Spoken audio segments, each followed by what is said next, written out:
हमारे मार्केट में बड़ा एक्शन था, आपको बिग डेटा क्या मिला? देखिए, निफ्टी की 3 दिनों की और बैंक निफ्टी की 5 दिनों की गिरावट पर कल ब्रेक लगा है। और कल लंबे समय बाद निफ्टी पिछले 5 दिनों से लोअर हाई लो बना रहा था। तो कल पहली बार इतने दिनों बाद हायर हाई और हायर लो बनाया, यानी कि पिछले दिन के मुकाबले में ज़्यादा बेहतर प्रदर्शन किया है। कल 100 दिनों का मूविंग एवरेज 24,637 था, उसके पास जाकर बंद हुआ है। अब 100 दिनों का ईएमए जो है वो 24,000 एक्सपोनेंशियल मूविंग एवरेज वो 24,700 आज के लिए पहला ये बड़ा लेवल है जिस पर आपको फोकस रखना है। अब आइए बैंक निफ्टी ने कल कुछ नहीं किया, टाइम पास वाला रहा। परसों की रेंज शुक्रवार की रेंज में ही ट्रेड किया, न शुक्रवार का हाई तोड़ा न शुक्रवार का लो तोड़ा। इसका मतलब ये कि अभी भी डायरेक्शन की तलाश में है। डायरेक्शन साफ नहीं कि बैंक निफ्टी मजबूत होना चाहता है या कमज़ोर। अब आइए बैंक निफ्टी में आरएसआई जो 7 महीनों के निचले स्तरों पर आ चुका था 27 पे, और हम कह भी रहते हैं कि एक शॉर्ट कवरिंग का मौका बनता है। हल्की फुल्की रिकवरी आई भी है, 27 से 33 हुआ है, लेकिन हल्की है, कोई बहुत बड़ी शॉर्ट कवरिंग आई नहीं है। अब आइए मिड कैप और small cap share. Mid cap share 3 दिनों से कमजोर थे, स्मॉल कैप 6 दिनों से उनकी गिरावट पर ब्रेक लगाए। अब कल की रिकवरी में कुछ इंटरेस्टिंग चीज़ें हैं नेहा, जो जानने वाली बात है, जो रिकवरी की ताकत को दिखाती है। नंबर 1 तो हमने जैसा बताया हायर हाई हायर लो बनाया। नंबर 2 पूरी की पूरी रिकवरी आपकी स्क्रीन पर बनती हुई दिखी है। नंबर 3 आपकी रिकवरी में चौतरफा रिकवरी थी, लगभग सबका पार्टिसिपेशन था। नंबर 4 आप डे हाई के आसपास जाकर बंद हुए। और नंबर 5 जो इंपॉर्टेंट है, जो मैं अगले 2 लाइन बता रहा हूँ आपको कि कितनी तेजी हुई है, स्ट्रेंथ तेजी की देखिए। फॉर एग्जांपल निफ्टी के 50 में से 42 शेयर हरे निशान में बंद हुए, सिर्फ 8 लाल निशान में थे। ठीक है, मिड कैप 100 में 95 शेयर हरे में बंद हुए 100 में से, और स्मॉल कैप 100 में 100 में से 83% हरे निशान में बंद हुए। ये रिकवरी की ताकत को दिखाता है और ब्रॉड बेस रैली को दिखाता है जो कल होती हुई दिखी है। ये डेटा इंपॉर्टेंट है, यानी कि कल की तेजी ऐसा नहीं कि 4 स्टॉक मिलके बढ़ जाए और हो जाए।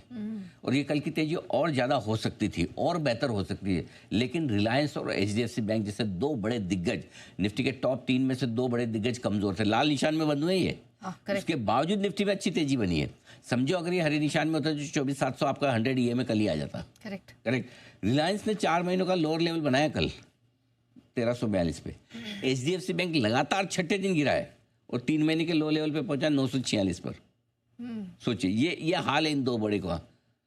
2 हैवीवेट्स गिरकर सोच लो, मतलब उसके बावजूद अगर बाजार बढ़े तो सोचो कि कितनी बड़ी बात है। एचडीएफसी में लगातार 6ठे दिन लोअर हाई बन रहा है, मतलब कमजोरी दिखा रहा है। अब लेकिन एचडीएफसी बैंक में आज एक इंटरेस्टिंग चीज़ है, वो ये 940 पर एक मल्टीपल सपोर्ट लेवल है। करीबन 40 सेशंस का एक सपोर्ट है ये कि 940-950 की रेंज में रहा। अब ये वापस, अब जो एचडीएफसी बैंक में फ्रेश कमजोरी होगी जब ये 940 के नीचे टिक कर बंद होगा, तब जाके फ्रेश कमजोरी होगी। नहीं तो एचडीएफसी बैंक में एक जितनी कमजोरी होनी हो गई। और इसीलिए अब आपको बैंक निफ्टी के लिए, जो बैंक निफ्टी थोड़ा अंडर परफॉर्म कर रहा है आज और आने वाले समय में, अब एचडीएफसी बैंक पे फोकस करा है। क्या 940 का सपोर्ट लेके बैंक एचडीएफसी रिकवर करता है? और अगर एचडीएफसी रिकवर करता है तो फिर बैंक निफ्टी में जो 53,500 53,600 का जो बॉटम है वो आसानी से नहीं टूटेगा। इसलिए 940 का एक बहुत बड़ा मल्टीपल सपोर्ट रेंज है जो लगभग 40 सेशन इसने होल्ड किया है और लगभग वहीं पर आ चुके हैं। इसलिए ये बड़ा इंपॉर्टेंट है बिग डेटा के लिहाज से। ठीक है सर, ये तो मार्केट का हो गया। एफआईएस डीआईएस में एफआईएस की इंडेक्स फ्यूचर्स की लॉन्ग पोजीशन 9.27% के आसपास है, 10% से कमी है। लगातार 6ठे दिन एफआईएस ने बिकवाली की है। कैश मार्केट में घरेलू फंड्स ने लगातार 5वें दिन खरीदारी की है। अच्छी बात यह कि स्टॉक फ्यूचर्स में एफआईएस की अच्छी खरीदारी हो रही है। और कल के सेशन में देखिए 3218 करोड़ की खरीदारी की है, जो 18 अगस्त के बाद की सबसे बड़ी खरीदारी है स्टॉक फ्यूचर्स में। और कल कैश, स्टॉक और इंडेक्स फ्यूचर्स तीनों मिलाकर देखेंगे, कैश में तो आपको 1430 करोड़ की बिकवाली दिखेगी, लेकिन तीनों मिलाकर नेट 2280 करोड़ की खरीदारी एफआईएस की तरफ से होती हुई दिखी है। ये अच्छा 4345 करोड़ के पैसे ग्लोबल लोकल फंड्स ने डाले हैं। अब आइए ग्लोबल बिग डेटा में सबसे बड़ा डेटा ये कि कल अमेरिका में छुट्टी थी लेबर डे के मौके पर, लेकिन उसके अलावा सोना कल हमारे यहाँ नए रिकॉर्ड पर पहुंच चुका। अब 1,06,000 पर नया रिकॉर्ड बनेगा, 1,06,000 के बेहद करीब है। चांदी नया रिकॉर्ड बना चुकी है, 1,24,990, 1,25,000 से 1,25,000 से सिर्फ 10 रुपये रह गई, as good as 1,25,000। Dollar index लगातार तीसरे दिन लाल निशान में बंद हुआ, ये अच्छी खबर है।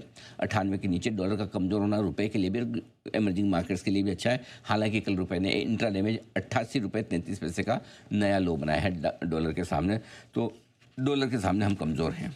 ऑलराइट, चलिए, तो ये तो कुछ बड़े डेटा हो गए, लेकिन अब